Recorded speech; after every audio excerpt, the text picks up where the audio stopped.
বেলাল একজন কালো হাবশি, তার হৃদয়ে কোরআনের ছোঁয়া লাগছে, উনি মুয়াজ্জিনুর রসুল হয়ে গেছে।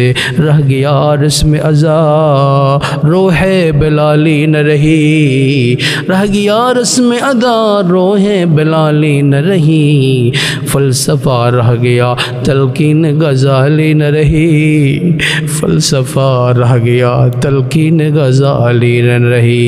কোরআন নামক পরশ পাথরের সোপায়া বেলাল এত দামি হয়ে গেছে। বেলাল যখন মদিনার মসজিদে আজান দিতেন, আবু দাউদ শরীফ, মুসলিম এবং বুখারী 3 হাদিসের আলোকে যেটা আমার কাছে স্পষ্ট হয়েছে, বেলালের আজান এর আওয়াজ শব্দগুলা কত দূর যাইতো, 36 মাইল পর্যন্ত দূরে চলে যাইতো।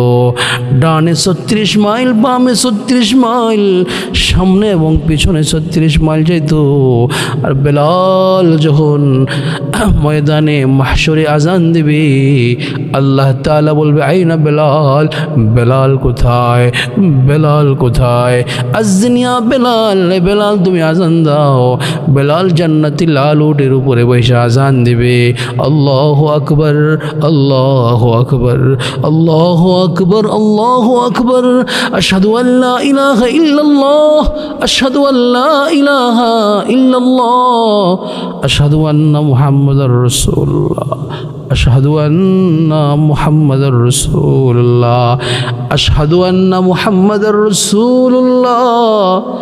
আমি সাক্ষ্য দিচ্ছি মুহাম্মদ আল্লাহর রসুল। এই শব্দ যখন বলবে, তখন সমস্ত পৃথিবীর কাফের, মুরতাদ, নাস্তিক, বেঈমানরা বলবে লাকাদ নাশহাদু আইজান আন্নাকা মুহাম্মাদুর রাসূলুল্লাহ, আমরা এখন সাক্ষ্য দিচ্ছি মুহাম্মদ আল্লাহর রসুল। কিন্তু দোস্ত, ওই দিনের সাক্ষীতে কোনো কাজ হবে না, উপকার হবে না।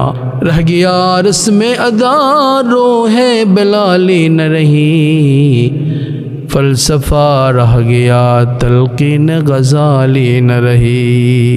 ও মুসলমান, অসংখ্য সাহাবী কোরআনের ছোঁয়া লাগছে তাদের হৃদয়ে, তাই তারা কি হয়ে গেছে, তারা মাইয়াতওয়ালা সাহাবী হয়ে গেছে। আসহাবী কান্নুজুমি বিআইহিম ইখতাদাইতুম ইহতাদাইতুম হয়ে গেছে।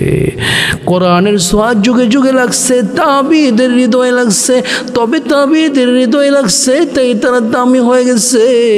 ওরে মুমিন, আল্লাহর গোলাম, তোমার হৃদয়ে যদি কোরআনের ছোঁয়া লেগে যায় তো তুমিও দামি হয়ে যাবে।